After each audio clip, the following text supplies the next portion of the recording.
ilang araw na lang, ilang linggo na lang ay huling State of the Nation address nyo na po. Ano ang dapat abangan ng ating mga kababayan at ano po yung mga maipagmamalaki yung legacy ng Duterte administration? Nothing. All I want the people is to just look around. Ito, ganito. Hindi ko ipagyabang. Una-una, hindi ko ito pera. That's not my money. All I want to say is that we built that's all. I will not grow about it in public because sabihin na ito, hindi mo pera yan. Bakit kasi payabang yan? Of course, the industry of those who were really on the ground, sila Tugade, sila Villar, ayan, Beroya, General Beroya,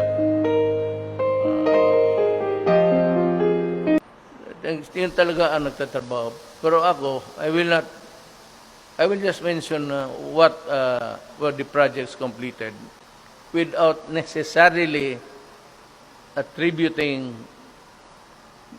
the miracle to me. Worker ako ng government, nagtrabaho lang ako. So wala akong dapat ipagyabang. Nandito lang ako to say that it is completed. But after that, I will shut up. It's not my style to banner. Iniisip ko muna, ito ba akin, personal, pwede ko pang ipagyabang. Kung akin, okay. Pero kung mga ganito, ito ba'y pera ko? Ako ba'y nagpago dito? Ako ba yung nasa ground? Sila. So sila ang dapat, the workers of government, especially those who are appointed and who have worked so well, yun ang dapat, the credit should go to them.